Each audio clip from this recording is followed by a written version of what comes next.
Il était mon prof préféré jusqu'au jour où j'ai compris la vérité. Prologue. En connaissant son passé, on évite de répéter les erreurs de notre présent. Cette phrase, je pouvais la réciter les yeux fermés. C'était la phrase préférée de M.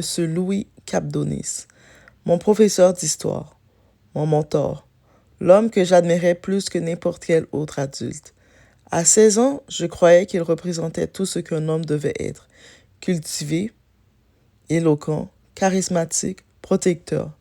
Je ne savais pas encore que certaines personnes utilisent juste ces qualités pour manipuler ceux qui leur font confiance.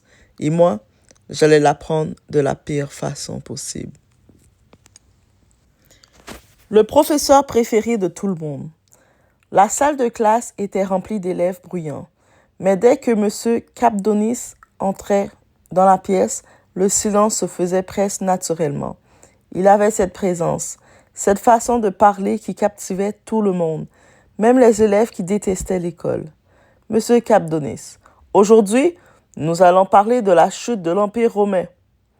Les élèves soupiraient, lui souriait, puis transformait un cours banal en véritable film. Pendant 50 minutes, personne ne regardait son téléphone. Personne. Et moi, j'étais fascinée. Après le cours, il m'interpella. Monsieur Capdonis, Claudia, peux-tu rester quelques minutes? Mon cœur s'emballa. Je voulais tellement qu'il soit fier de moi. Bien sûr, monsieur. Les autres élèves quittèrent la classe, puis il s'approcha de mon bureau. Monsieur Capdonis, tu sais que tu es l'une de mes meilleures élèves. Je sentis mes joues rougir. Merci, monsieur. Tu as quelque chose de spécial. À cet instant-là, je n'entendis pas un avertissement. J'entendis un compliment. L'assistante officielle. Quelques semaines plus tard, il me proposa de devenir son assistante pour le voyage scolaire en Europe qui était prévu cette année. J'étais folle de joie. Sérieusement, Monsieur Capdonis, tu es responsable, je te fais confiance. Personne ne m'avait dit ça depuis longtemps. Mon père avait quitté la maison quand j'étais enfant, et les compliments venant d'un homme avaient toujours eu un impact particulier sur moi. Alors je travaillais davantage, toujours davantage, pour mériter sa confiance. Les premiers signaux. Après les cours, je restais souvent dans sa classe. Au début, il s'agissait simplement d'organiser des documents, préparer des présentations, classer des dossiers. Puis les conversations changèrent. Monsieur Capdonis, tu es très mature pour ton âge. Merci. Honnêtement, je préfère parler avec toi qu'avec certains adultes. Je souris, fier, flatté. Aujourd'hui, avec du recul, je comprends que cette phrase n'avait rien d'approprié. Mais à 16 ans, je pensais être spécial. Un midi, ma meilleure amie, Priscilla, m'observait en silence. Puis elle finit par parler. Priscilla, tu ne trouves pas ça bizarre? Moi, la regardant avec surprise. Quoi? Priscilla, ton prof, le prof, son comportement avec toi, il est un petit peu trop proche de toi. Je fronçais les sourcils en la regardant. Qu'est-ce qu'il y a? Priscilla répondit. Il passe beaucoup de temps avec toi, beaucoup trop de temps. Pour un adulte, c'est bizarre. Moi qui lui répondis. Ben c'est normal, je suis son assistante. Priscilla, hésitante, répondit. Peut-être. Elle hésita. Et finit par dire. Mais fais attention quand même. Je levai les yeux au ciel. Je croyais qu'elle exagérait. Comme souvent. C'était le genre de personne prudente qui voyait beaucoup de choses. Plus tard, je le compris. Le restaurant. Quelques semaines avant le voyage, il me proposa une rencontre, en dehors de l'école. Mon ventre se noua, mais aussi je me sentais importante. Monsieur Capdonis, on pourrait discuter du voyage plus tranquillement. Au restaurant? Oui. Quand j'arrivais, aucun autre élève n'était présent.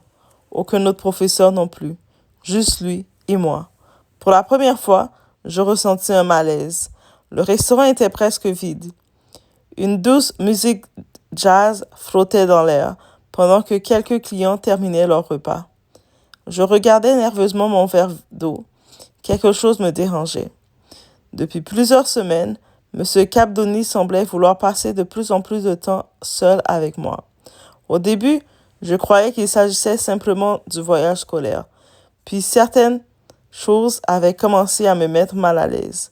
Il me posait un sourire que je ne lui reconnaissais pas. Il me frôlait de temps en temps. Claudia, tu sais que tu es une élève exceptionnelle. Je baissais les yeux. Beaucoup plus de compliments, insistants. Merci, monsieur. Non, je suis sérieux. Tu es différente des autres. Je ne répondis rien. Il continua. Tu sais, je pense souvent à toi. Mon cœur rata un battement. Cette phrase me sembla étrange, très étrange. Monsieur, vous voulez parler du voyage? Il rit doucement, toujours aussi sérieuse. Puis il se pencha légèrement vers moi. Dis-moi, tu as quelqu'un dans ta vie? Je restais figée. Pardon? Un petit ami, quelqu'un qui t'intéresse? Mon estomac se noua. Je n'avais plus faim. Pourquoi me posait-il cette question? Pourquoi voulait-il savoir ça? Je ne vois pas le rapport avec le voyage scolaire, monsieur. Son sourire disparut brièvement. Je fais simplement la conversation. Je me sentais de plus en plus mal à l'aise. Je regardais autour de moi. Les autres clients restants semblaient loin, très loin. Le serveur venait de déposer leurs assiettes. Autour d'eux, quelques clients discutaient tranquillement. Claudia souriait, heureuse de partager ce moment, ou tentait de sourire pour cacher ses émotions intérieures. Monsieur Capdonis, tu sais, Claudia, parmi toutes les élèves, tu es probablement celle en qui j'ai le plus confiance. Vraiment? Absolument. Tu es sérieuse, intelligente et toujours prête à aider. Claudia baissa les yeux gênés, mais fière. Tu sais, Claudia, tu es différente. Je sentis mon cœur battre plus vite. Très différente. Puis soudain, je me rappelais les paroles de Priscilla. Je me rappelais le regard inquiet de ma mère. Je me rappelais toutes ces petites choses que j'avais refusé de voir. Et pour la première fois, j'eus peur. Monsieur, ma mère m'attend à la maison. Déjà? Sa voix semblait déçue. Oui, tu pourrais rester encore un peu. Je serrai mon sac contre moi. Je préfère rentrer. Il soupira. Claudia, tu sais que je tiens beaucoup à toi. Cette fois, une alarme se déclenchait dans ma tête. Quelque chose n'allait pas. Quelque chose n'était pas normal. Un professeur ne devait pas parler ainsi à son élève. Même si je n'osais pas encore mettre des mots sur ce que je ressentais, je savais que mes limites étaient en train d'être franchies. La vérité. Ce soir-là, je rentrais chez moi en larmes. Ma mère comprit immédiatement. Maman, qu'est-ce qui se passe? Je lui racontais tout. Tout mon malaise, tout ce que je ressentais depuis quelque temps. Tout. Que ce soit les compliments, les rencontres, les messages, les attentions particulières.